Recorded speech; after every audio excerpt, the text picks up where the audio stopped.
Good morning, everyone, and welcome to the August edition of Plants, Pests, and Pathogens. I'm Caroline Richardson, Program Assistant for the NC State Extension Master Gardener Program. And today we have a wonderful episode that's always popular and fun when Matt Bertone and Mike Munster from the NC State Plant Disease and Insect Clinic answer your questions. Thank you to everyone that has sent in photographs of pest or plant disease issues that stumped them. And Matt and Mike have carefully reviewed those and prepared a presentation for us today to help us figure out what they are. And it's a wonderful practice for what we face when we work with the public and they have questions for us. So welcome. And I just want to start with one thank you. And that is, I know that many of you participated over the weekend in the Plant Great Southeast Pollinator Census. This was an activity that was a statewide volunteer opportunity to observe pollinators. And I saw some social media posts from some counties across the state with their participation. So we thank you for that.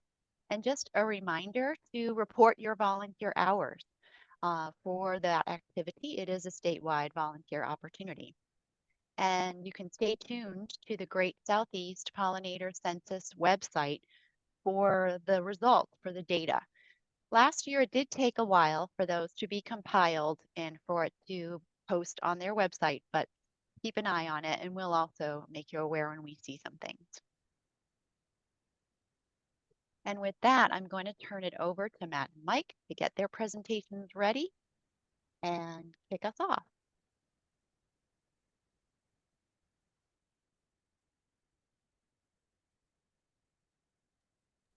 All right. Thank you, Caroline. I see you're in the mountains staying cool there from your background. That's a good idea. Yes. And I am actually in the driver's seat today.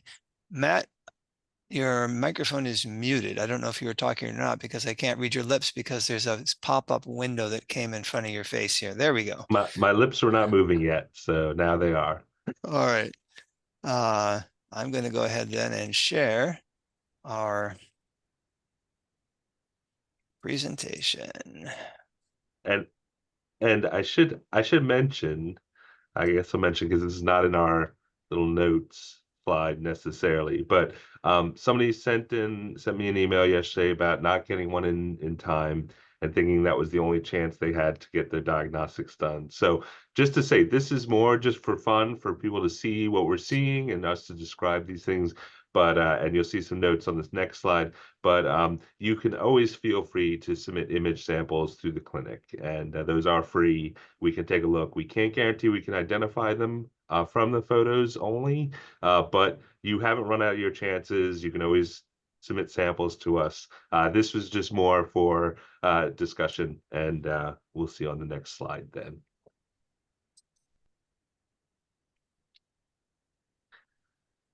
So, Mike, do you want to read this off? I know you love notes. I love disclaimers, yes. So based on your photos, we are going to give our best shot at letting you know what's going on or letting you know what different possibilities to consider and what next steps might be to resolve it. But very often, photos alone are not going to be sufficient, as you know from probably previous submissions of images to the clinic. And our focus in these is going to be on diagnosis, how we recognize what we're looking at, not on control.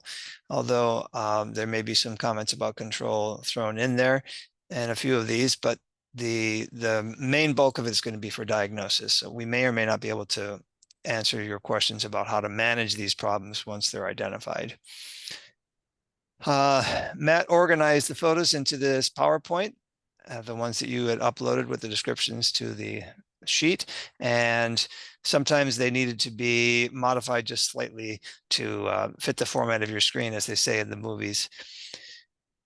Furthermore, we'll comment on the quality of the photos for diagnosis. This is an educational exercise, and we are not picking on anybody. We're not trying to call you out. We're just going to have an opportunity to say how we can improve in some of these in our photographs, either how we take them or what we take them of.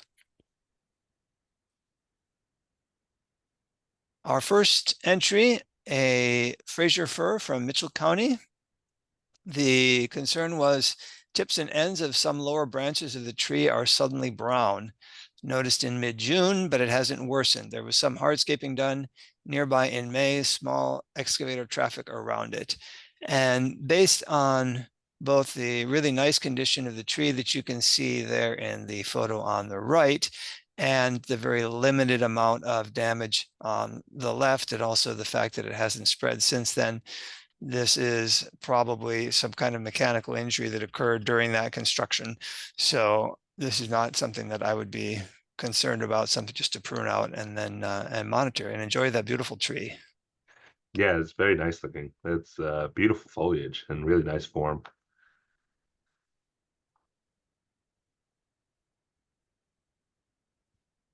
This one is going to be a little bit harder to figure out exactly what's going on. A Physocarpus apulifolius and 9-bark, and now there's some of these cultivars that have the purple colored leaves, which I'm not familiar with. I am more familiar with the smaller leaved, green leaved 9-barks, but not from around here. The fact that multiple stems have died, pruning doesn't seem to stop the problem. The leaves are shriveling along the entire branch and the branch dying. This indicates that there's some kind of either canker going on at the very base of the stems there, or quite possibly a root or soil problem. I noticed that there's quite a bit of mulch there. We don't know how deep that is, what the conditions are there at the crown area of this plant, but this is one where we would need a complete sample, including some roots and soil, to be able to really get a diagnosis. But very likely at the base of the plant here, roots or soil is where the actual problem is going on. And Mike, I guess one comment we want to make about the photos here, they're very nice and clear, but everything is very clear. And so there's a lot of stuff in the background. It's really difficult to see where what the stems look like. It's basically camouflage, that plant, in all the other plants. It's great looking with all those plants around, but when taking the photos, it's sometimes better to try and get an angle that just isolates that plant and shows it without a lot of noise in the background. Now, of course, that's sometimes very difficult, especially if you have high densities of plants. But it's really tough for us to see some of these kind of details on it when you've got a lot of overlap of other plants as well. Clear photos, though, otherwise. And the fact that it looks like it was a cloudy day when this was taken, that kind of helps, because you have less contrast between the light and the dark. That makes it even harder to pick things out sometimes.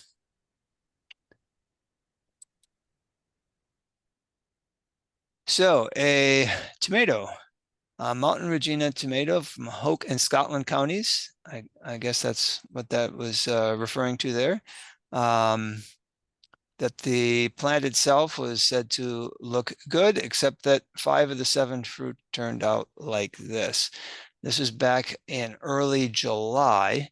So I'm a little bit stumped by this one. I think it may be, well, I think it's something physiological and not something pathological, or if it is pathological, it came in later. The translucency of the flesh that's noted there, as long as it's not actually turning soft, and it doesn't seem to be, you don't see any kind of wrinkling of the skin there, things like that, that would indicate an actual bacterial or fungal infection getting in there at the styler scar there at where the flower fell off. So yeah, my hunch is something physiological here, but I am not sure.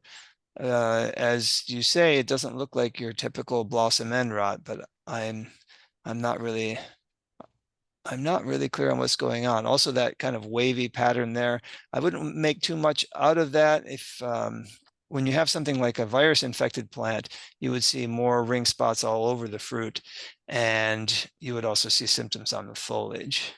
So that's what I would have to say about this. I would be curious too as to whether these were the first fruits that were set, whether subsequent fruit that came on these plants in the last month and a half or so since the photos were taken, how those are looking.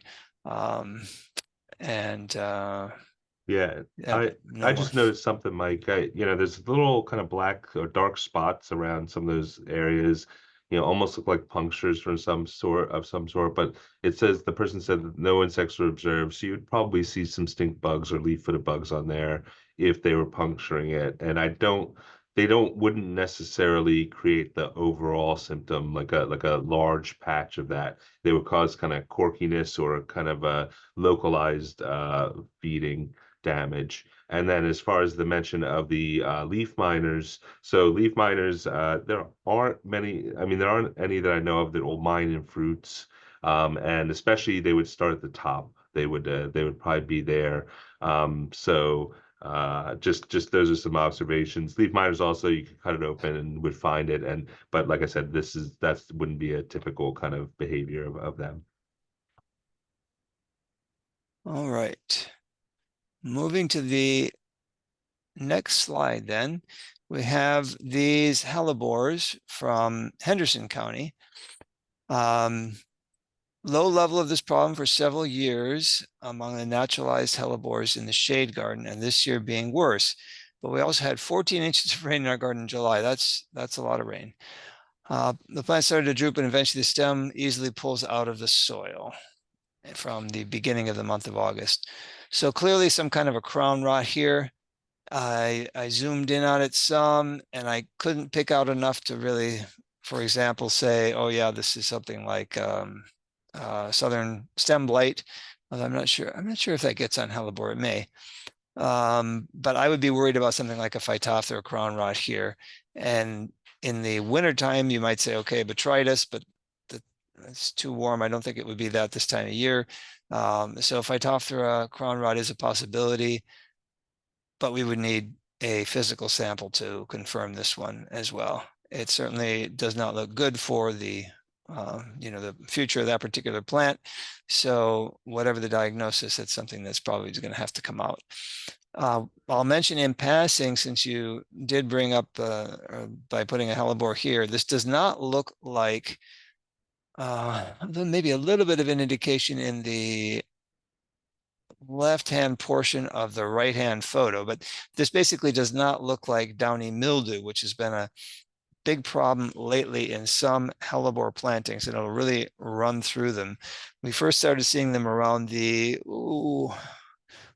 Charlotte area, and then this year it showed up closer to the Triangle, I think in Durham County, if I'm not mistaken. I'd have to go back and look.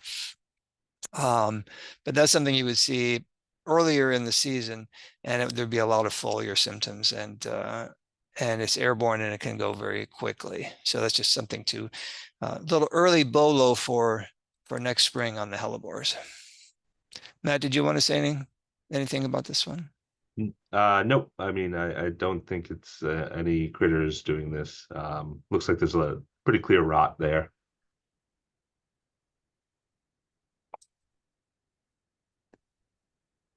All right, now some zinnias. Again, gonna bring in the element of weather here. So the zinnias were fine until we had several days of rain. After the rains, all these spots showed up. Plants are blooming and fine. New growth is all green. So there are about 4 different diseases that we see on zinnia foliage, and we can rule out 2 of them for start. It's not powdery mildew, clearly. And it also isn't bacterial leaf spot, because the centers of the spots would not turn white like this or very pale. So we're down to our most likely candidate being, because it's more common, Alternaria leaf spot, which would also get on the petals. And you do see in I haven't activated the laser pointer here, but you see here on these petals, there are some spots there. So I would be, I don't know how to say this, expecting that you'll see more of these spots. The leaves that look good now, the newer leaves, they could become infected. The spores will be airborne as well as water splashed. Water will favor infection, and then you'll probably start seeing more of the infections on the petals. So Alternaria leaf spot is the most likely, and I can't rule out without actually seeing a physical specimen, Cercospora leaf spot. I don't know that I've actually personally seen that one on Zinnia, but let me see if I can, it's not exactly multitasking, but it kind of feels like it. I'm going to go and pull up a quick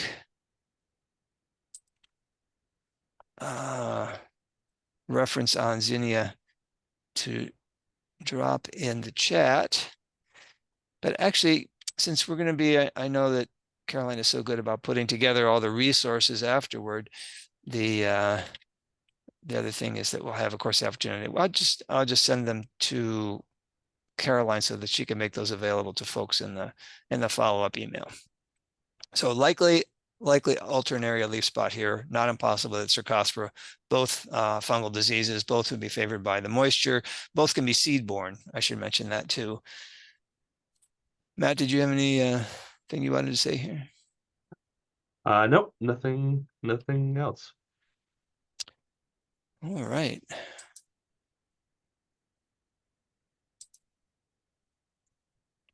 All right, something that's not a disease. It's a terrible disease of vinyl siding. So this is from Union County. These have appeared sporadically in summer, but I've recently taken to look at them more closely and noticed there are more than one of these groupings on my siding. Today I realized some are dark and some are much lighter in color. These egg-looking splotches are on my siding. I have no idea other than that they're some sort of egg sacs.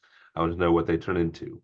So, the colors are probably the dark ones right there. You can see there's some kind of haloing around the lower ones and kind of like so some of that. And so those are probably the eggshells. They might be the remnants. The black parts are probably the remnants, and these are probably not viable or are already hatched. The brown, the tan ones in the middle are maybe fresh, but it's hard to see from that far away.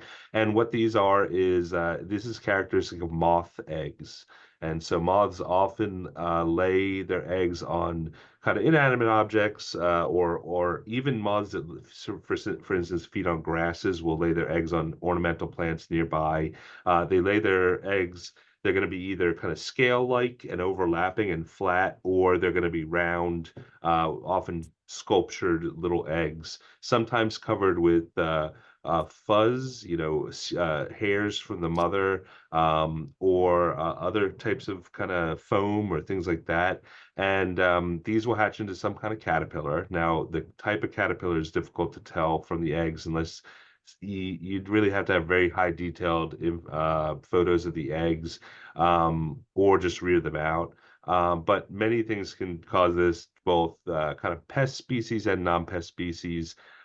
This was in July. It's possible these were some of the fall armyworms that were breaking out right now. But it's hard to say because there's a lot of moths that produce very similar eggs.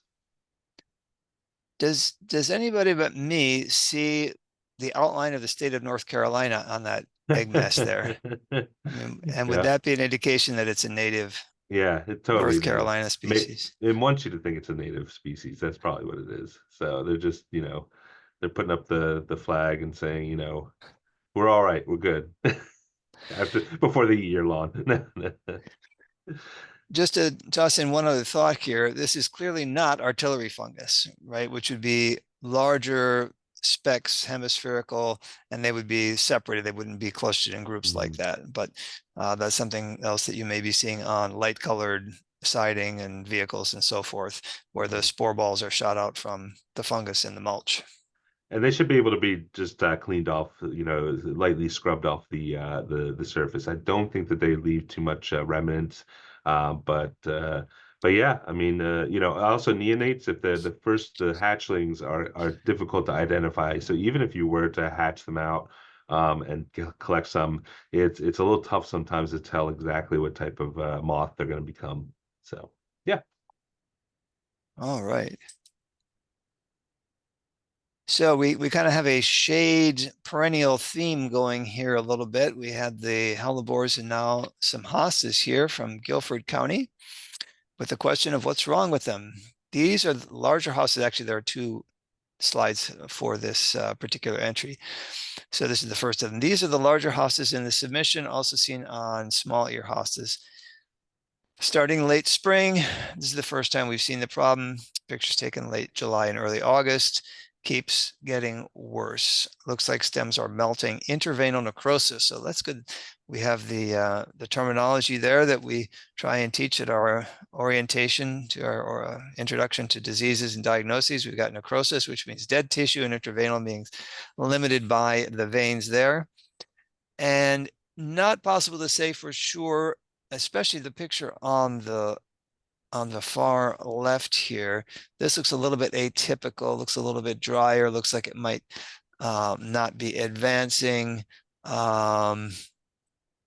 So this could be something else, but these photos here and those on the next slide, especially, maybe not so much this big blotch here, but these and these here and these are very suspicious for foliar nematodes.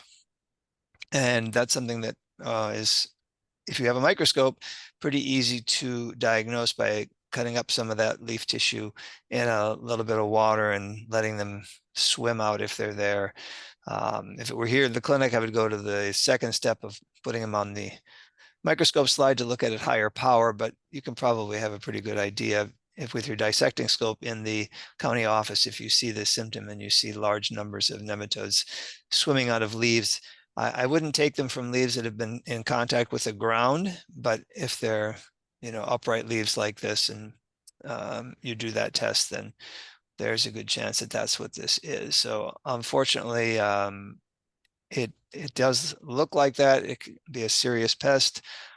Although here we had some in, it was in Hellebore actually, right outside our building next to Williams Hall, found by a student collecting for a class several years ago, and I don't think I've seen it since. Of course, there was some construction there, but anyway, it's hard to say what the prospects are, but this does look very suspicious for foliar nematodes in the genus Aphelincoides.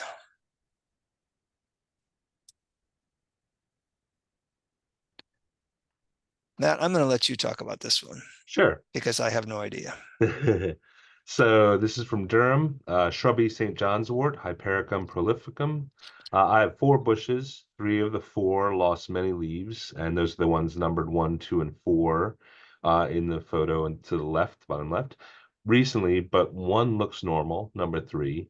The ones that dropped leaves still have some leaves with spots. Can you identify the spotted disease and speculate why one plant didn't succumb to the drought and disease? I'm assuming that's what it says back there. I have close-ups of number 3, normal, and number 4, diseased. So the disease one, I'm assuming, is in the middle, and the normal one is on the right. I watered through most of the drought, and the 3 sick plants still lost some leaves, but after a week on vacation with no watering, I came back to 3 bushes with very few leaves. So this one, there's obviously some kind of very, even kind of coverage of the leaves. It looks like a little bit of new growth there on that one is free of the spots. And we only see one underside of a leaf up there in the top left. And so basically, it's very difficult to tell exactly what this is. I don't know of any insects that would cause this problem specifically to St. John's wort through feeding. There would have to be a lot of insects on them too to cause so much damage and so much kind of widespread damage that, I would hope that whoever submitted this would have seen some insects on there. I have a suspicion that it's not insects. I don't know, Mike, you want to chime in on what you think? Well, I'm going to just say I don't think it's rust. That was Okay. one of the things that, of course, Matt thought of as well as when we first were looking at these pictures. But the dark, the dark undersided spots there don't look quite right. These are from the 1st of August, and I want to say that at least at that stage of the year, I don't know if this one forms darker spores later in the season, but I would expect to see more brighter yellow spores. I don't think the symptoms look on the top of the leaves quite right either, but it's been a while since I've seen it, and I didn't review any photos of known rust on Hypericum, but I don't think that's what's going on. What's hardest to get my head around is why 3 and not 4 plants are affected here. Because it looks more like something actually happening to the foliage rather than, the usual root or soil problem that we sometimes refer to. So this one is a bit of a mystery. One thing I'd like to know is maybe when they were planted, like how long they've been in there. And yeah, I'm curious too, as Mike. So if it was insects, unless there's a variety difference between number 3 and the rest, both insects and diseases should be hitting basically all of them right next to each other. There's no invisible force field, I don't think, for the insects to be kind of not going and feeding on that other one. If you there know. is, I want one. Yeah, exactly. Exactly. So this is one that we'd be curious to see. I think, I don't know, Mike, if you're still seeing the symptoms, it'd be really nice to send it in, and we might, we'd waive the fee, I think, on this one, because this would be really good for us to have a kind of image of and know what's affecting it. But yeah, it's interesting. Again, the new growth not being completely affected yet is interesting. But yeah, more. I would say in the future for this one, taking a hand lens to the spots and with the camera, putting a hand lens in front of the camera, or even just getting, if your camera could do kind of macro or up close a little bit more, getting some shots of those spots, the upper side of the plant of the leaf, and then the underside. Closer ups would give us some details that we could see, oh, this is the shape of those structures, or we see some kind of other material, maybe from an insect or spores or whatnot for Mike. And yeah, thank you, Matt, for mentioning that. I didn't say it, but if it were a rust, which again I don't think it is, the sporulation is going to be produced on the underside of those leaves. And if it were something like, I don't know, is there a lace bug on excuse me, on this host? If it were something like that, you would see the good evidence on the underside. So I yes. don't, yeah, that's a good idea. So I don't know if there are lace bugs on St. John's wort. I have to look. I don't really think there are. I've never heard of one, and I don't recall one, but I can look that up. That's a good kind of guess for possibility. It's pretty widespread. So again, you would see a lot of the bugs, I think, even on the top of the plant at that point, I think, because it would be so infested to have that much coverage. But it's not out of the realm of possibility. So yeah, this would be interesting to see. Moving along, grape from Haywood County. So they don't say what kind of grape, but it looks like one of the vinifera types, although there's some others that I wouldn't necessarily recognize. When grapes are developing, they start off looking good, and then at some point the grape turn a purple normal color, then they begin to shrivel up. And so that one got cut off somehow. I don't know, was there a character limit? Some of the other descriptions were longer, so I'm not sure what happened there.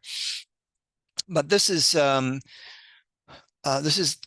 good set of photos here. We see not only the mummies of the grapes, but we also see some symptoms on the leaves here. You can see some of the spots here, some of the spots here. They're fairly small. And we see some lesions here too on the rachis or pedicel here. I'm not sure where else. There could be some others here, either on petioles or elsewhere. So a number of things can cause grapes to shrivel up, to become necrotic, but I'm going to go with black rot in this particular case. It's a fungal disease caused by, well, I think the current name is Philisticta ampelicida, which would be, the ampelicida would mean the vine killer, the grape killer. Although you may see it as Guignardia bidwellii, which is just a different name for the same fungus. That second one was the one applied to the sexual state, where it produced what we call ascospores. In any case, that's the likely culprit here. It will cause leaf spots. It will cause rot of vinifera grades. On muscadine, it's more of a leaf spotting thing. It will cause some kind of dark scabby lesions on the fruit as well, but it doesn't go to destroying the whole berry like you see here. Interestingly, and we'll just for the sake of discussion say that that's what you have here, black rot. The infections would have occurred earlier. Once the grapes have passed 4 to 6 weeks beyond petal drop, then they're not going to be susceptible anymore. So the time, first of all, this is not the time to do any kind of sprays. Excuse me.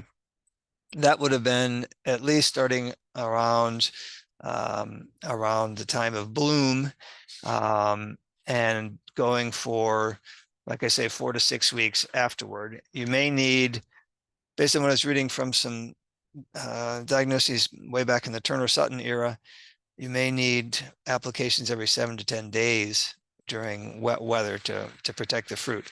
But then, at least for this particular disease, not so for something like the greenaria, the fungus greenaria, causing bitter rot. So that one can affect grapes all the way up to maturity. But for this particular one, it looks more likely to me anyway, as a non-grape expert, to say black rot, and you're going to need something like that. So the spray program is going to be important. If you're conventional organic, you're going to have to double down on the sanitation, which you would do anyway, even if you are using sprays. So these clusters, these mummies, need to be cut off, any dead wood in your winter pruning, because those are going to be the source of the fungus, especially ones still hanging on the vine, are going to be a good source of the fungus for next year's growth. So a good job of cleanup in your winter pruning here is very important.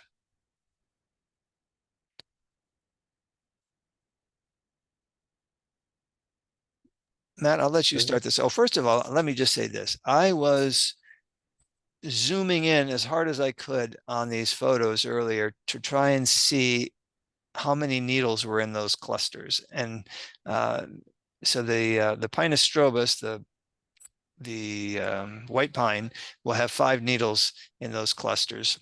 And it looked like, look again. Yeah, it looks like some of them could actually be 5 needles. At first, I was kind of doubting this being a white pine, because it kind of has that more shrubby appearance of, let's say, a mugo pine, but that would only have 2 needles per fascicle. So, but this, of course, the blue shag being identified as a cultivar. So then, yeah, we know that this is going to be a Pinus strobus, a white pine.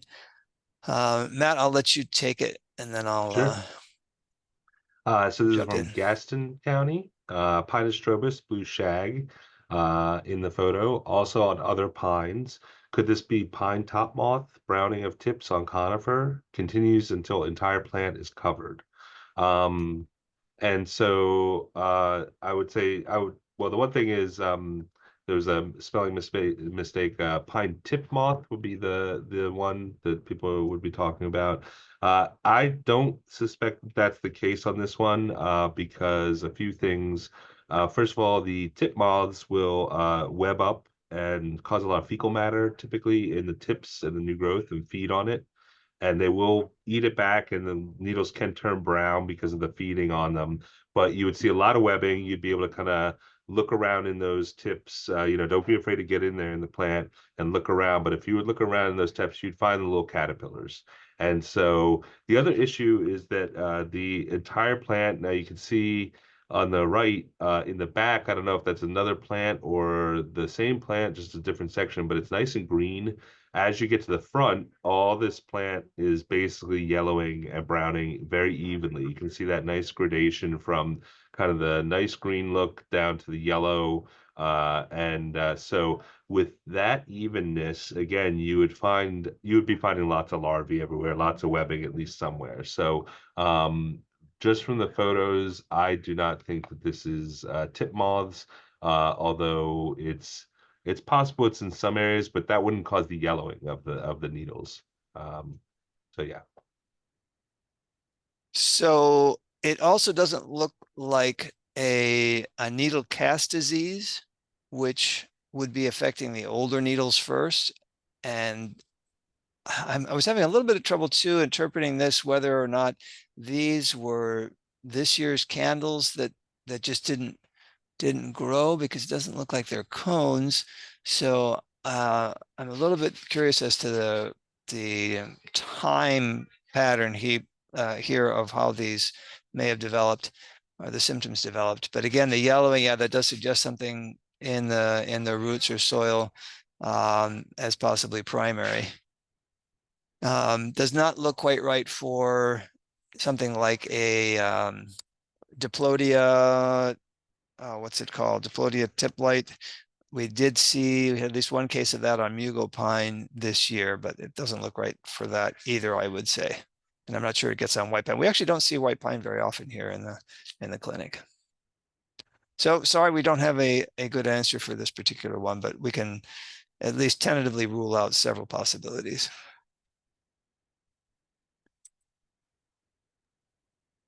Okay, rose with, let's see, oh so easy peasy rose. First notice in April, and thank you for doing that. That's helpful to have the photographs from two different time periods. So the April, I assume, is the one on the left here, and the more recent one in August on the right. What we see, of course, purple spotting, splotching, and some of them have a little bit of a ring look to them. One thing I did not do, which I should have, is to look up and see to what this particular rose cultivar is supposed to be resistant. This doesn't look to me like the main foliar diseases. Doesn't look like Cercospora, certainly. Well, different name now, but the Cercospora leaf spot doesn't look like black spot, doesn't look like downy mildew, but we wouldn't see downy mildew unless it were just planted from the nursery, because that doesn't really spread in landscapes. Can be a real problem in nurseries where there are crowded conditions in the cool spring, wet weather. Also, black spot and the Cercospora leaf spot would cause yellowing and defoliation. So you wouldn't see the leaves hanging on and holding the spots here. Be nice to see the underside. I would say, just as a general principle, although I'm not sure how much it would add. It would be interesting to see, for example, those spots are equally visible on the underside versus the upper. It looks like this leaflet got turned around maybe.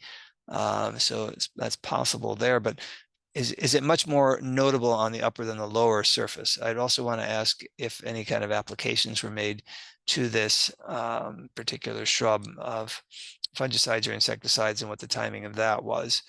So I'm going to have to punt on this one. I'm really not sure what's going on. Oh, the reason I asked about the resistances was no, I don't think that really helps the question very much, but I would want to know that. So I can't say. Matt? I have no comments on this. I don't think, again, seeing the underside of the leaves would be helpful.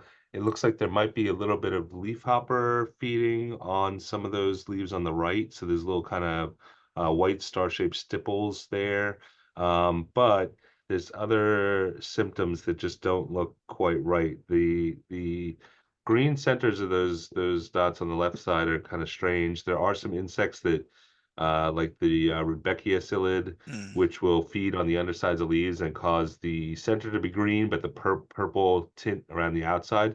But this is something that would be fairly easily seen if you just flip over the leaf and look for the insect, and so that's something where, yes, getting some photos of the undersides is always helpful, because stuff that looks discolored on the upper side is oftentimes something from the underside. And when there's a possibility of some kind of a spray burn or something like that, that may be more visible on the upper than the underside. Although I'm not sure how I would explain the rings here. All right. So yes, unsure. Okay. This is from Wilson County, Black-eyed Susan, Rebecca Herta, Lemon Balm, and Mum. So plant with insect problem. The problem starts as soon as as there are flowers or leaves and is still happening. Petals and leaves are being eaten.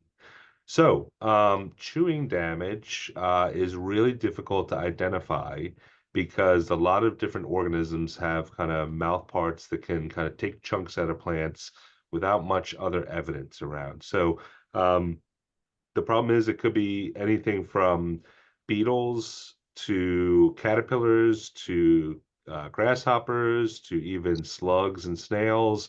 And without seeing an actual culprit, it's really difficult to know unless you see other evidence. Sometimes if you see frass, you know it's not a slug or snail. These are things, this is one where the best advice is to scout at different times of day and night because there's oftentimes, I just saw this when I was down in Costa Rica, and basically at night there were all these leaf beetles all over a plant. When I revisited the plant in the morning or in the day during the day, there were not nowhere to be found. And so basically, they often come out at night to feed, and because they're more comfortable, the darkness kind of protects them.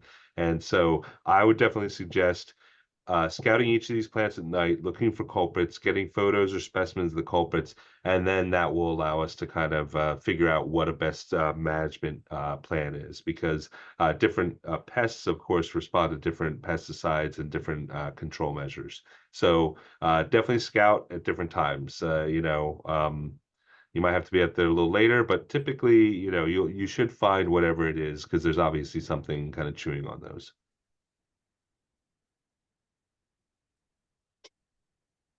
So some strawberries here.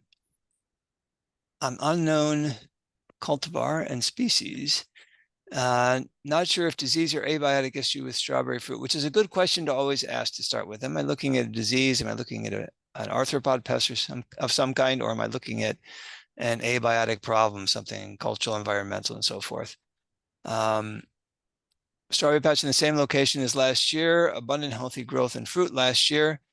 Doesn't say whether or not, oh yes, it does. A wet winter killed all plants and then replanted in the spring. Multiple plants of strawberries that look like those in close-up photo. Drought conditions all of June. First fruits on all plants were very small and some with deformities. Many more flowers than last year, but all fruits very small. Tried thinning the flowers severely, no change in the appearance of fruits. Watered twice a week. Fertilized with ammonium sulfate every 8 weeks. pH 7.5. So it looks like that was attempted to be corrected with some sulfur. Twice in planting, no visible insect problems. Could be a lack of pollination. Started pruning dark buds and deformed buds before maturity, hand pollinating, getting a few more berries in there, somewhat larger, but nothing compared to harvest last year. So I really don't have an answer to this one. I'm sure that someone like Bill Klein would be able to look at these and have a good idea of what can do this, but I do not know. One of my concerns would be, well, no, I'm going to have to say that I don't know, although I would suspect something along the lines of something abiotic. Strawberries are going to be difficult in general. I don't know if folks are aware of a new disease. I'm not sure what the disease is called, but the pathogen is called Neopistolocopsis. They just call it Neopest. It's been a real problem in commercial strawberry the last couple of years, and to the point where there may be problems getting healthy transplants this fall. So I would not give up on these. I would see how they do, what you need to do, maybe help them survive the winter so as to avoid trying to plant new strawberries or bring in new strawberries here that could be diseased. And yeah, I'm gonna have to say I don't know on this particular one. Matt, you don't recognize this as any kind of insect or Yeah, mite problem, right? it's really tough because that I did think at first it might be a lack of pollination, but typically you're not going to get that kind of necrosis. I don't think if the plant's healthy otherwise, but it's not getting pollinated, you'll have fruit that are green and not ripening, or you'll have uneven development of the seeds, things like that. There should be probably at least some pollination, and it sounded like hand pollinating got a few more berries, but I would say so. There are some insects like lygus bugs that feed on the developing fruit. They feed on the seeds typically, and so those seeds basically you have a cat facing or kind of in uneven expansion, and you basically have these kind of crinkles and distortions. And you also then would see kind of no seed development in those areas because they're feeding on the seeds. Um, this is very even. It's only the tip of that. The funny thing is too, both of those look a little different. I don't know, almost different symptoms, even though they're both kind of undeveloped fruit. So this is one where I guess I would first get I don't know if when you said soil test that only the pH was tested or all the nutrients, because I'd be curious about other nutrients and making sure that they're kind of available and are helping contribute to the healthy plants. The foliage looks pretty good, so that's kind of interesting. But yeah, so I could see it possibly being incomplete pollination, but the one that's necrotic up above, I don't know how long after the fruit started to develop that started to show necrosis too. So I think these are all things to, especially with a small plot like this, kind of just keep an eye on the progression of of how this develops too. Um, but I might try a complete soil test if you haven't done that yet, to figure out if there's any nutrient issues. And otherwise, I am perplexed too. Yeah. This is not always good with strawberries, and I haven't seen all of what's out there. So this is something that if you want to submit it to the clinic, we could have Bill Klein and Swarna McCarthy look at to see if they can recognize that. Yeah, they may be able to recognize it based just on the photos. Mhm. That's a good point. Let me just mention one other thing that did occur to me, but based on the timeline, it doesn't, it kind of discounts it, would be something like frost injury, since the flowers can be susceptible to a late freeze or frost. But it sounds like the problem was continuing even into the summer. So we'll scratch that one off, unless, no, this is Craven County. So yeah, I don't think we would consider that a good hypothesis. All right. Chinese wisteria from Orange County. This year, one is exhibiting corking around the base of the soil contact line. Client would like to know what this is. Some of the leaves are mottled on the upper vine this growing season. I think there are two different things going on here. All of that growth, that woody, lumpy growth toward the base here, looks very suspicious for crown gall. And I would have to go, I know it does occur on wisteria. I would have to see how commonly it does. That is caused by a soil-borne bacterium that gets in through wounds and causes a proliferation of the tissue. This looks like it would have been going on for some time though. And it may be that the vines were still looking okay and were still flowering and so forth up until now, and it just went unnoticed. But that would be my first suspicion in terms of what's going on with the galling there at the crown area, at the base of those vines. The leaf mottling, distortion, and so forth, there's a chance that this is, we'd have to test it to see, but there is a virus reported on wisteria. It's in the potyvirus group actually. So aphid transmitted, as well as of course being transmitted by propagation or by grafting.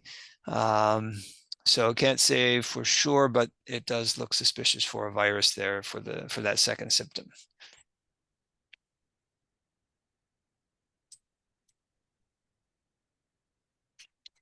All right. This is from Transylvania County, Sweet Joe Pieweed, Eutrochium purpureum.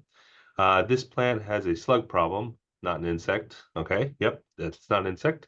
The third photo shows the Joe Pye weed leaves eaten entirely, or entirely eaten away, whereas leaves remain untouched on ferns and nearby cardinal lobelia blossoms of the plants. Or blossoms of the plants that are intact at the end of the tall, straight stem, but the whirl of leaves were eaten away from base to top. And today I located the culprit, a slug. The slug was on the very top whorl of the leaves, eating them entirely away. So yes, a very hungry slug. As you can see, this chewing damage without the slug in the picture would have been another confusing kind of thing. It's like that could have been beetles. It could have been caterpillars. And you know, Joe Pye weed is an aster, so it's got a lot of things that like to eat them. So in this case, it sounds like you probably found it. I would definitely go out scout at different times just to make sure that the culprits are only slugs.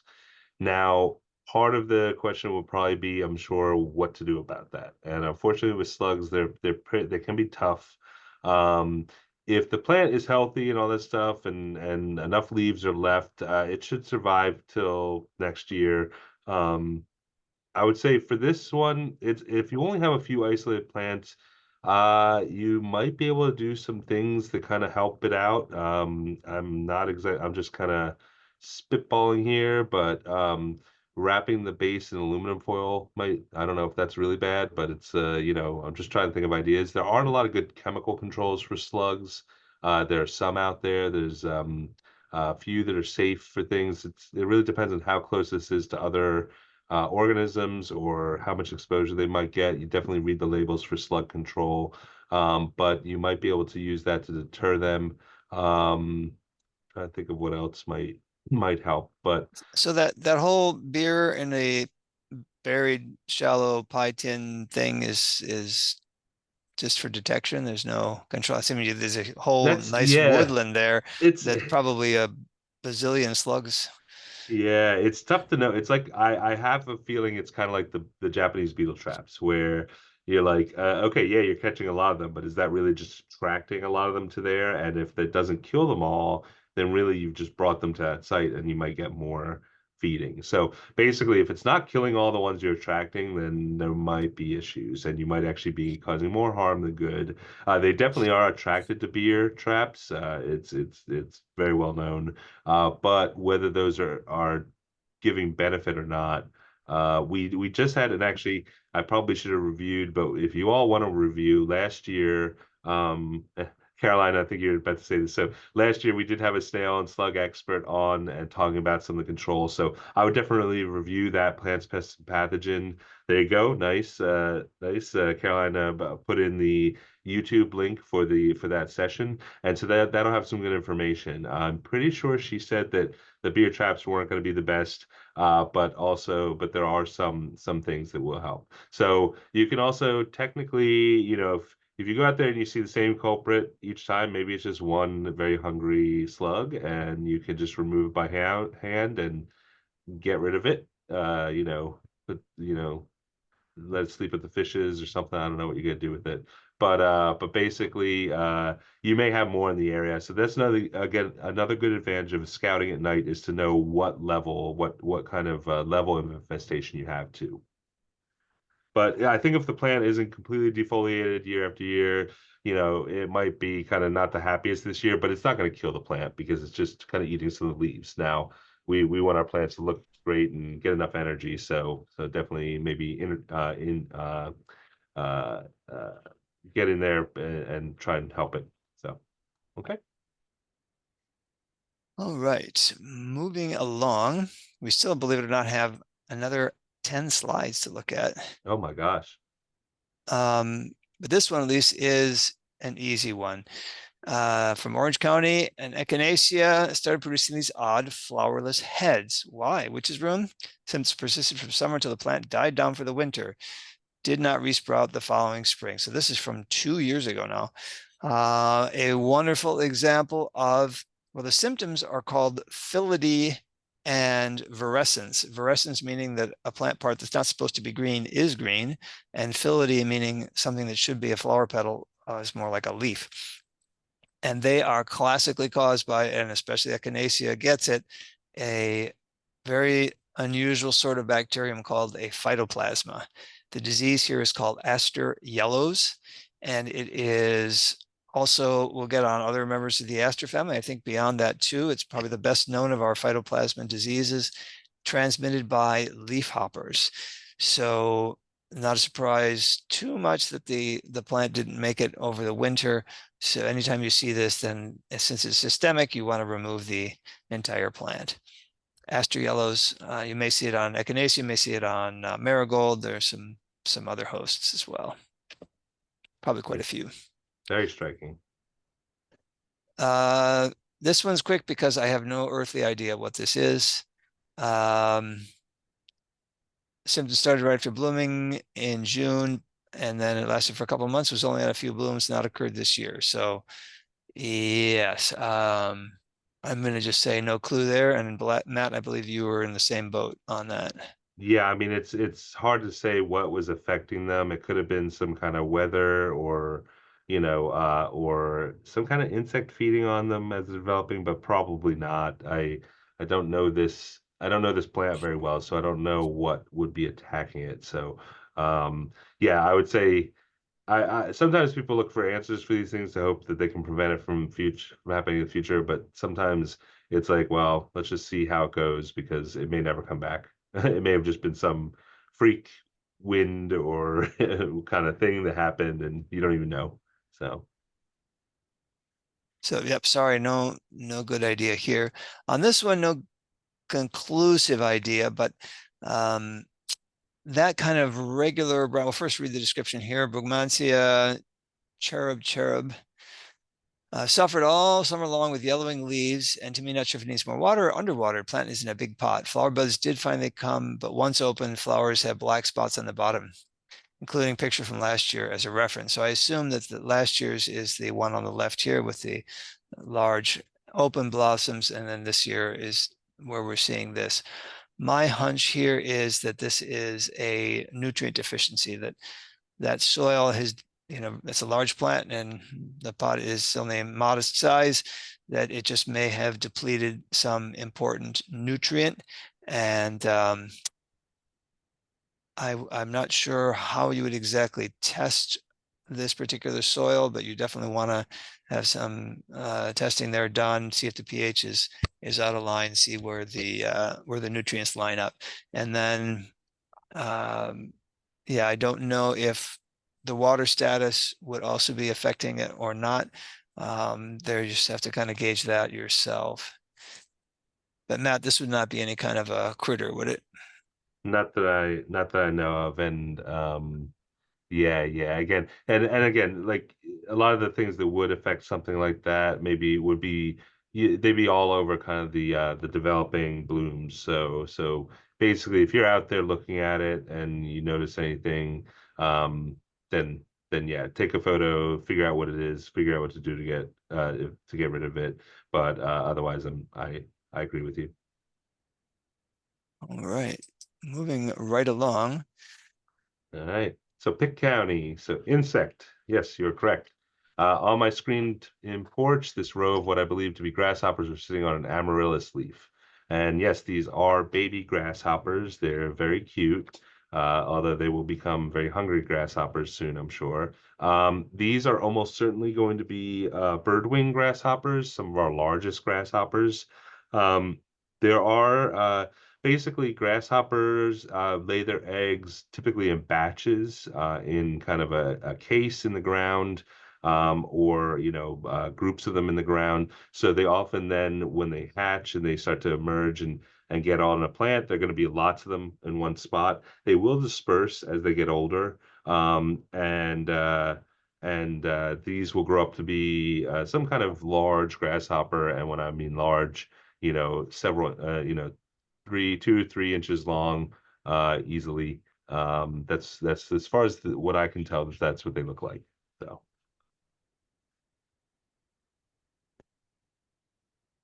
okay, so we've got one from Mitchell County. The insect's egg case was on an iris plant.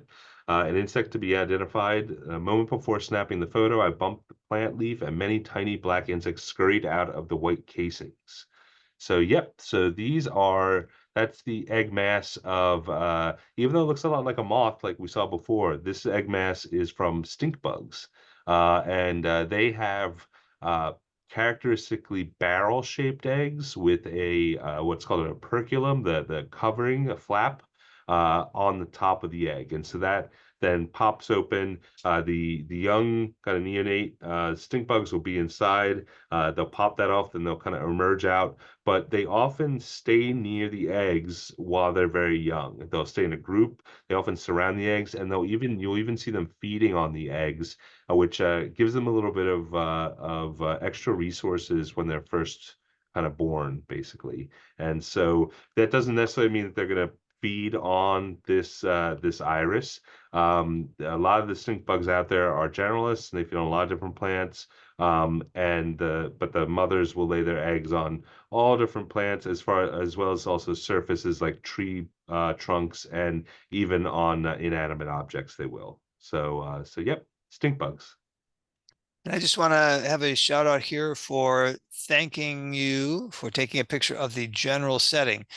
Very often we get pictures that are just close-ups, and that's fine for saying, all right, well, that's a stink bug. But if you're worried about the iris and not just about those eggs, then it's really helpful to see the whole landscape setting, the symptoms in general, and so forth. So a good reminder to include different distances from the subject plant.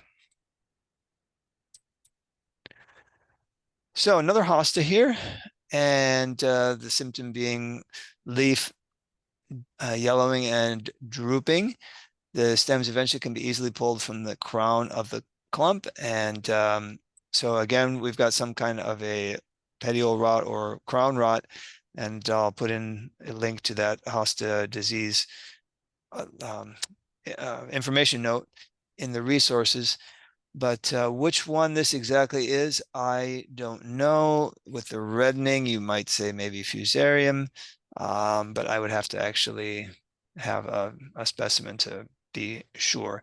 14 inches of rain in July, so that is of course going to be a benefit to a lot of our pathogenic true fungi, and especially the oomycetes, the water molds. Whether or not, well, yeah, the sprays, the copper sulfate and the Daconil, that is going to be unlikely to be helpful against a crown rot, since they're not going to be systemic, the crown rot being, deeply there embedded.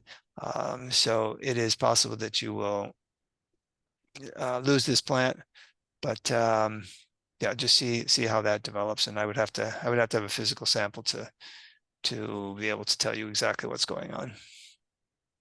But prognosis, very questionable.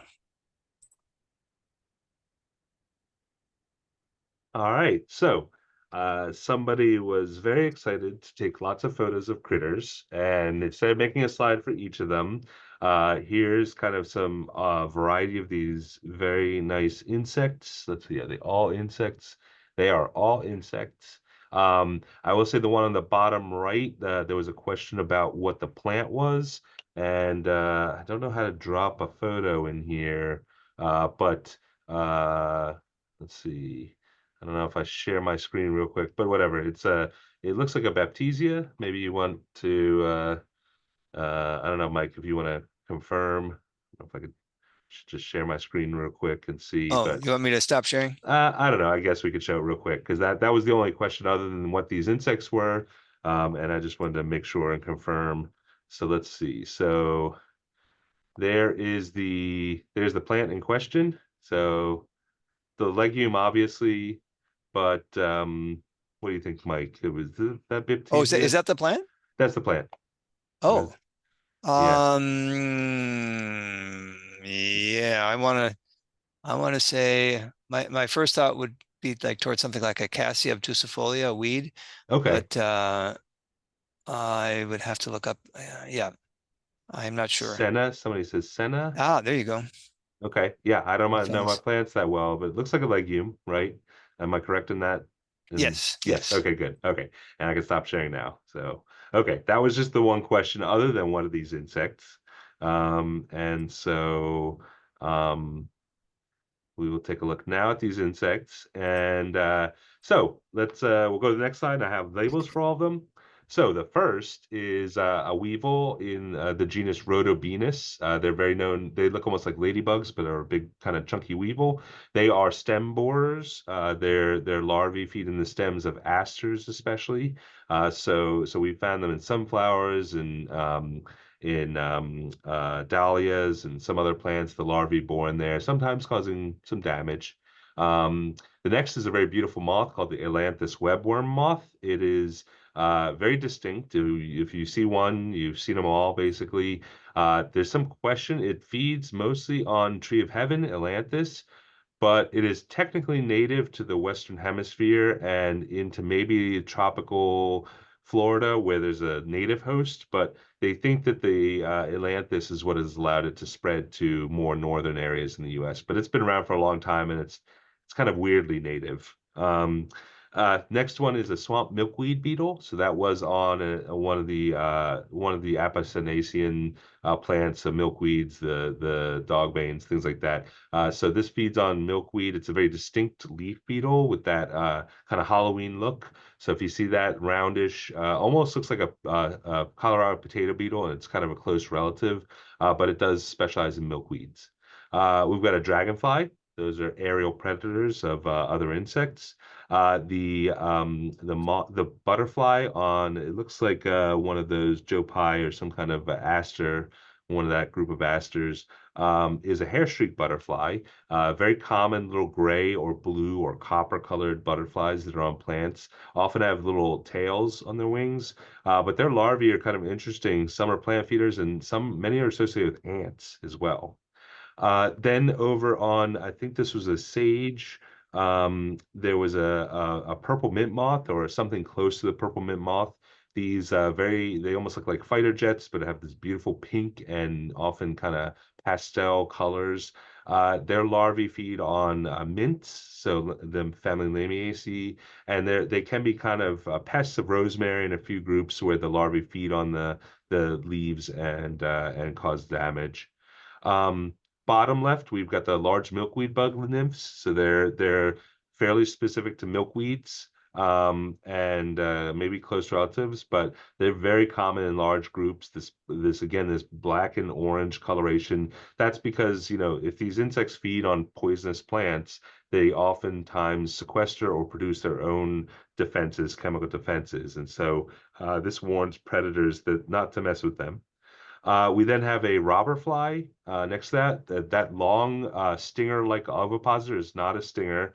It's the egg-laying device of a female, and this is in the genus Epharia, which is a very common genus of robber flies. They like to sit on plants and to kind of basically as a launch pad for catching prey. And so they're very good in the garden. They're going to be flying around. Now, they are generalist predators, so they'll eat anything they can catch, including bees and maybe some other beneficials, but they will also eat anything that might be a pest that they can catch. Next, in the middle below, we have this bee-like organism, which is actually a fly. You can see it only has 2 wings, though there's 1 wing you can see on the one side, the left wing. This is the Melesia, is the hornet hoverfly. It's one of our largest hoverflies. Their larvae develop in kind of rotting material, rotting plant vegetation. They can sometimes kind of buzz in front of you to complete the mimicry of being a hornet, but they are completely harmless. They cannot sting, and just let them be. They're kind of very nice, impressive hoverflies. And in fact, I met a fly researcher who loves hoverflies but lives on the West Coast and would love to see one of these, even though because they don't get out there. Next is a grasshopper. It looks like its abdomen is in the ground, which means it's laying eggs. So like I said, with those baby grasshoppers, the mother grasshoppers will lay their eggs oftentimes in the ground in batches in the soil. And so those young will then develop and come out. And then finally on that senna, there's 2 mating true fruit flies. So these are tephritid fruit flies. These are not the ones you get in your house in the like decaying vegetable matter. These fruit flies feed on live plants. There are some that will develop in the flower heads of asters, some other groups. I don't know exactly which one this is, which species this is. Just because they're mating on a plant doesn't mean that they're going to attack that plant, but oftentimes fruit flies, true fruit flies, are attracted to their host plant where they'll mate and find their mates. So it's possible. I don't know enough about them, and I can take a look at what maybe try and find an idea on the types of flies. But they're probably going to be pretty host specific to a certain group of plants. So yeah. All right. Second to the last slide here of your submissions. And Elysium, compact hybrid anise, started in May 2023 and still continuing, but has improved leaf drop and dark spots on leaves, large and small, some yellowing. So let me just direct my comment at the leaf spots, which we have seen this on plants even in the nursery, and I have not been able to come up with any kind of a disease, any kind of a pathogen to explain them. So this one is actually one of the deeper mysteries of any of the slides that have been submitted here today. I've seen this in the past from a couple of different nurseries, but do not have an explanation for it. Hopefully you're getting the flowers, that the plant is fairly happy otherwise, but what exactly happened there is it's a picture from May of last year. I could not tell you.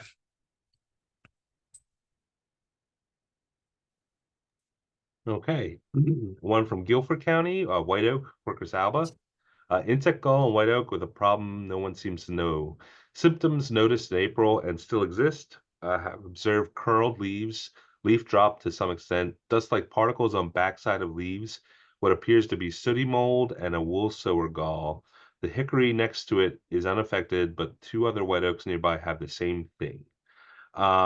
So let's first address the gall. So this very large, kind of pale gall with the white spots.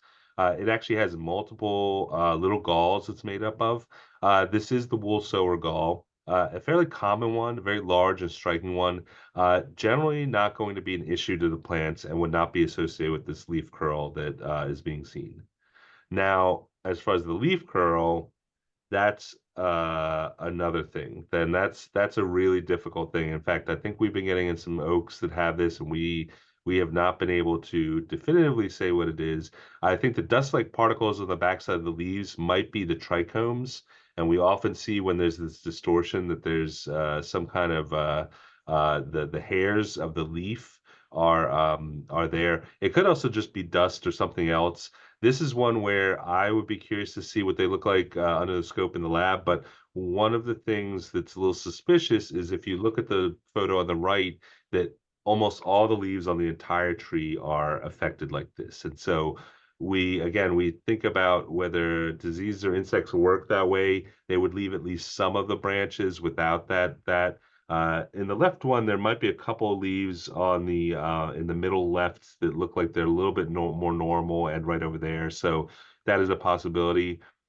This is also one that I would, yeah. So it's just hard to see from the photos any specific issues.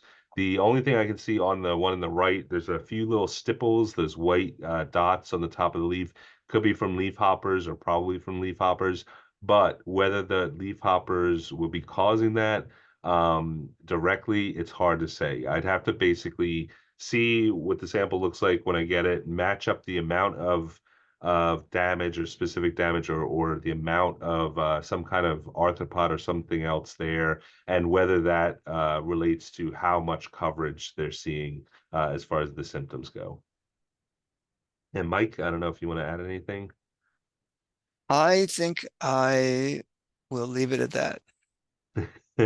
Yeah, this is a really tough one. We've seen this a few times. There's some woolly aphids that feed on oaks, but I haven't seen a one-to-one relationship between them feeding on the leaves and them curling. Typically, also when things start to curl, and especially if they're distorted and really kind of stunted, like those very lower leaves on the right photo, that means that something is affecting it as the leaves are coming out of the buds. And so, if the leaf is already fully developed and healthy, it wouldn't just curl necessarily. It may start to burn or decay or necrose if there's something going on. But this is a very strange one. Um, yeah, we don't have a satisfactory answer to this one, unfortunately, especially without seeing physical samples of it. All right, das ist alles. Well, thanks everyone for submitting your photos. These are always fun to look at and see. I know it's sometimes disappointing that we can't exactly answer everything, but this also just kind of goes to show that we can't, that there's a lot of possibilities when you see photos. And then sometimes when we get them in too, we'll be like, oh, this is great. This is super clear that we found this thing. That's exactly what it is. Sometimes even when we get it in, we still don't know because it's very difficult for us to see over time or certain things that might not be there anymore or whatnot or just there's some mysteries until somebody finds out that, oh, this X, Y, and Z does this. And so yeah. I'm going to go back to the chat real quick. Way back toward the beginning of the program, someone mentioned that if you drive through Raleigh, as anyone knows, on Yeah. Highway 8764, 1 everything in the side of the highway from the ground to 15 feet up is dead. Good chance that is, and I've seen this in different places driving around, that good chance that there was some highway right-of-way spraying being done. And Yeah. that 15 feet was as high as they got with their herbicide application. So good chance of that being Yeah. the And somebody explanation. they sent me the photos and I can share them right now if anybody wants to see that. But yeah, I'll share it real quick just to show. So this is one of them. So out of the way, this other stuff. So this is one of them. Here's another, and that line, that level, that's what I would say is very good evidence that it was sprayed with some kind of herbicide, or even they've been sawing, some of these kind of giant kind of trimmers to cut back. But usually, yeah, when it's on highways, and especially if you see a lot of brown dead material still stuck on it, and then you see a lot of green material up above that looks like this very nice spray line, then it's probably going to be that. So, Mike, I don't know if you have any other observations on these. Nope. Okay, A great. little different what I expected to see, but Mhm. still within the parameters. Not sure Yeah, why they would go up that far away from the road, but with their application, but not sure. yeah. They don't want to deal with it later, probably, which is probably fine. Okay, great. All right. All right, so You had a question about the oak there and the yeah. deformation and the caterpillars. I don't think so what I don't know how big this white oak you're describing is, and you said the leaves were completely stripped off last year. Does that mean the entire tree or some branches? But I would doubt that there will be, as long as the tree has enough energy stored, that they can grow new leaves in the new year. The caterpillars would not have caused that problem. Basically, they're not changing anything physiologically in the plant for it to have those symptoms, those curled leaf symptoms. Matt and Oh, Mike, I thought this might be an opportunity to share with people just how to submit things to the insect clinic, plant and disease and insect clinic. I'm going to share my screen and correct me if I am wrong. But this is the page that I link to at the bottom of all our resources documents. And if you just Google NC State PDIC, you'll come to this page.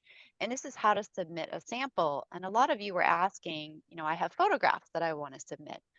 So it's my understanding you're going to go to first this log in to the database. This is what you're going to see. It's not super like inviting, but you are an all other user. So people with NCS Unity IDs, those are people that work for NC State. So if you're an extension agent listening, you can log in that way. But everybody else, all other users log in here at this green bar. When you do that, you get this window and you are you need to create a new account. So you do actually create an account with the PDIC when you submit, and that's how they communicate with you. So they may send you back some results. This is how you can find samples that you've submitted in the past. So you sign up, you create a username and a password, and then you march through the next process of submitting the photos. What have I missed, Matt or Mike, in that Well, explanation? the only thing will be that they will then, once they can log in, they'll be on a dashboard that basically there's a link to say, and it says sample your samples, and it's a new. And so you Okay. just click on that, and that's going to bring up a form that you fill out. Make sure to fill out all of the required fields. We also do really appreciate and find very useful extra text at the end to describe the situation. There's a text box there for that. You make sure when you're uploading photos that they're less than 10 megabytes apiece. I don't know if we've had any luck submitting them over that, but it's a good, it's still a lot. That's big for photos anyway, but make sure that they're not huge, but also make sure that they're not tiny. In fact, in the new system we're developing, which we'll have to relearn a little bit, there is a minimum file size that can be submitted because when we get very tiny thumbnail photos, it's impossible for us to just see the details. And so we're going to have to go back and forth. But once you submit your sample, successfully save it, you will get another screen that will pop up that says, thank you for submitting, and basically this is your sample number, and you'll get a 5-digit sample number. That's the sample number you want to use to track everything.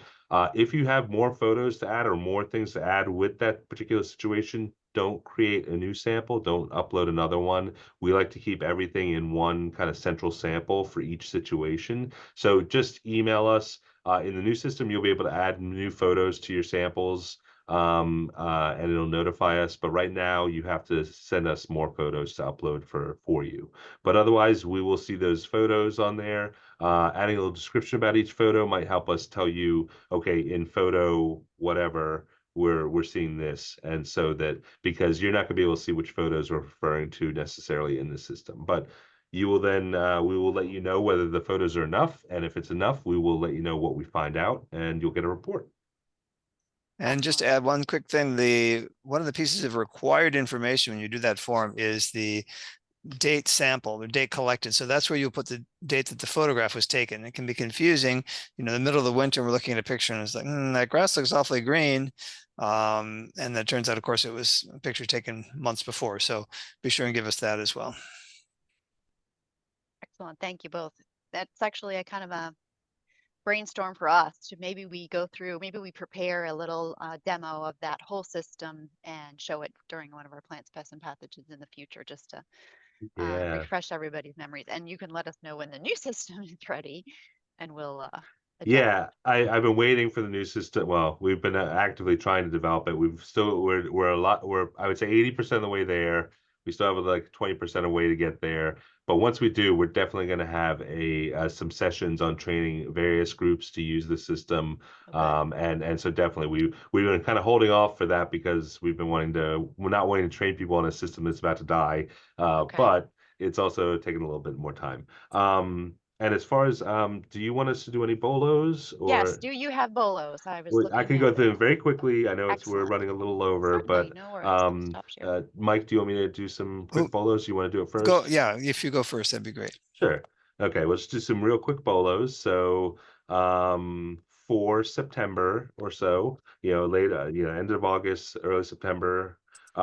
So here's some things to look out for. So soldier beetles and their larvae. Every once in a while, we get people sending us photos of lots of these little worm-like grubs crawling on their concrete, or they're in their homes. Sometimes they're velvety, so that's how you know you can identify them fairly easily as soldier beetle larvae. And the adult soldier beetles you're going to be seeing a lot at the plants and flowers in the fall, oftentimes mating, but they're this very beautiful Halloween colors again, orange and black, probably the one of being distasteful.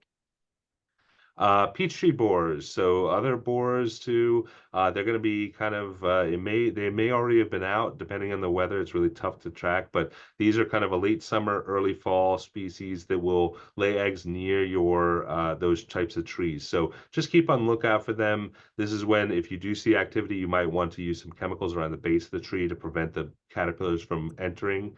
But yeah. Now, armyworms, most years this would be kind of a typical thing. Excuse me, this year, the bottom one, fall armyworm, has been really, really active. The thought is that, so this is a pest that doesn't overwinter in North Carolina. It lives in Florida and some of the Gulf states. And then what happens is it slowly moves up north.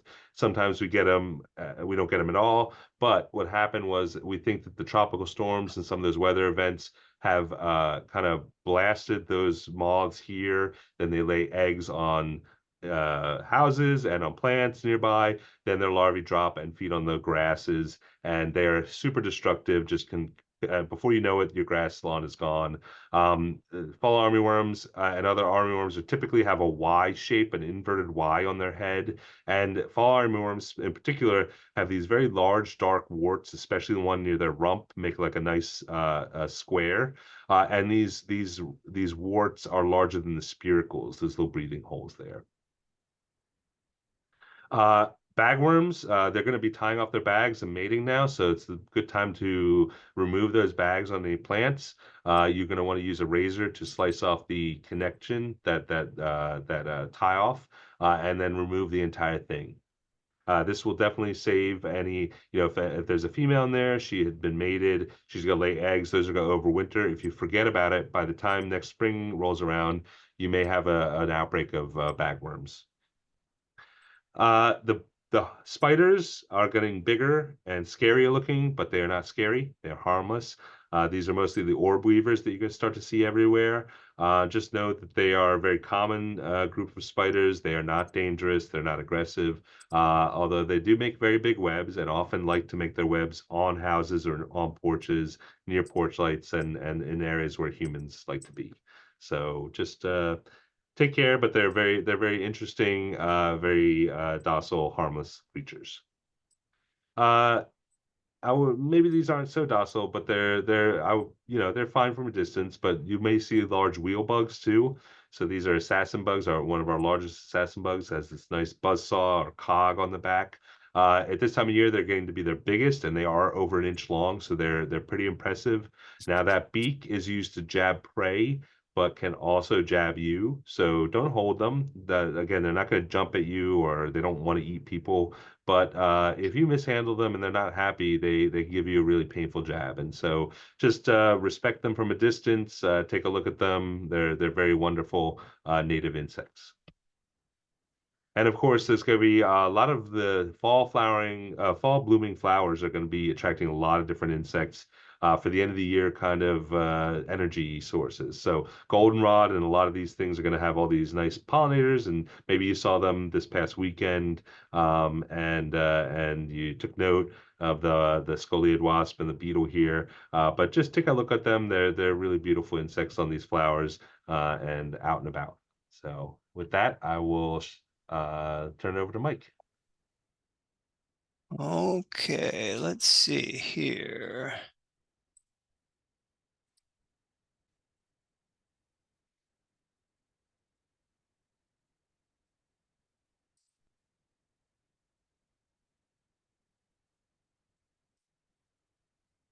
So just a few quick general bolos for September. With all the rain we had in July, it seemed like it was going to be a blockbuster year for fungi in general.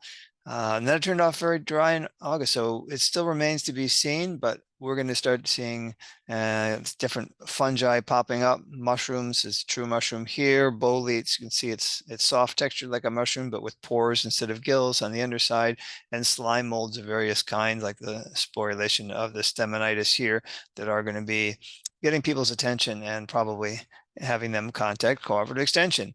In that case, don't do what's happened here in this slide and omit what's going on down at and just below the soil line on the mushroom photos. Get it from above, from the side, from the base, and including what's a little bit below the soil line, and also tell us what it's around. So here it's good to be able to see, are these in groups or are they individual? Is it out on a lawn? Is it under a tree? If so, what kind of tree?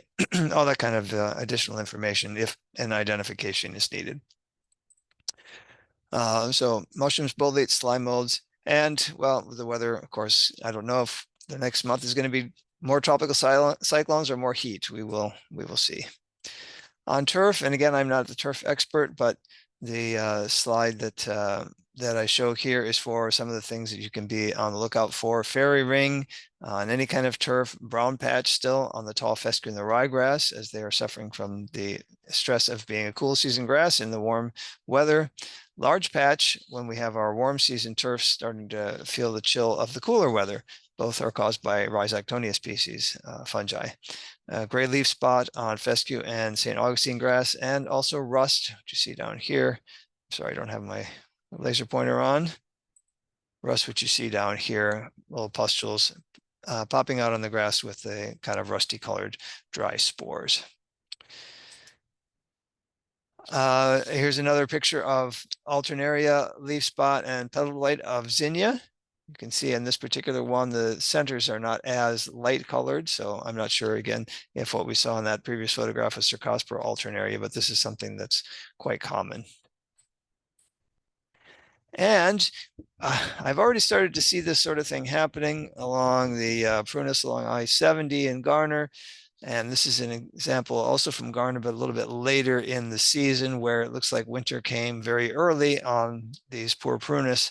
And in this particular case, it was a combination of mostly what's called cherry leaf spot caused by the fungus Blumeriella and some of another fungus called Passiflora circumcissa.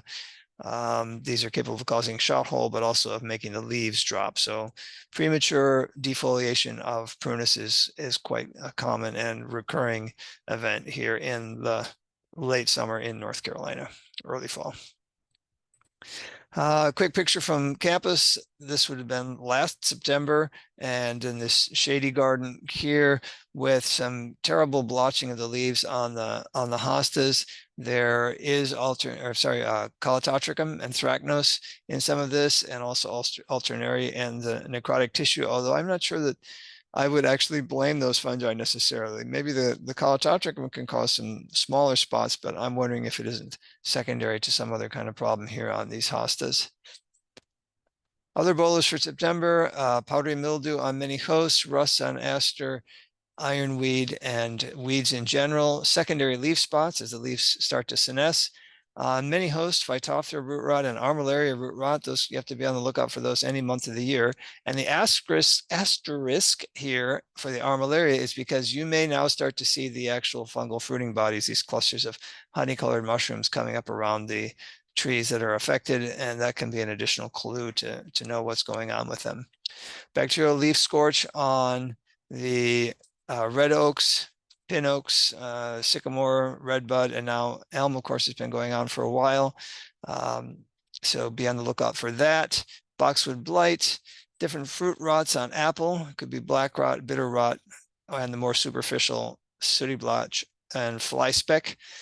Tomatoes with septoria leaf spot and gray leaf spot. So both of those fungal diseases here on tomato foliage, and growth cracks on tomato fruit would be another thing to be on the lookout for. That was really quick, but if you're hungry for more, we do have a whole page with a month-by-month BOLA list for your reading pleasure. Thank you very much. A big thank you to Matt and Mike for that whole presentation today, and you know, really good learning in terms of what kind of a picture to take, all the different detective skills that we need all the time in working with plants and insects. I'm going to finish us out with just a couple of Master Gardener program announcements. Get my screen to move. There we go. Well, the first and foremost announcement is that we have sold out of our Extension Master Gardener College. So registration is now closed, and we're thrilled that we have a nice group of you coming to Raleigh in September to learn and grow together at EMG College. Matt and Mike are both leading sessions, and so we look forward to their participation, and we have a great lineup of workshops and tours for you. So we will see you soon, and if you have registered, you're going to start to get emails from me with details on what to bring and where to park and all that good stuff. Now, there's a reminder that because of EMG College next month, we will not have plants, pests, and pathogens in September. So no webinar next month, but we will reconvene the following month in October on the 22nd. And this is already our season wrap up. So we finish plants, pests, and pathogens each year in October. We take a break and we come back to you in February of the following year. The October edition is always fun. It's a season wrap up. And so Matt and Mike prepare a kind of a game show for us called Critter or Not. And they try to stump us with what they've dug up and show us a really fun presentation. So we want to say thank you to them. They're working overtime these last couple of months. They're going to be at EMG College. And we thank all of you for joining us today. We will see you again in October. Take care. Thanks, Caroline. Yes, thank you, Thanks, Caroline, for all everybody. the organizational and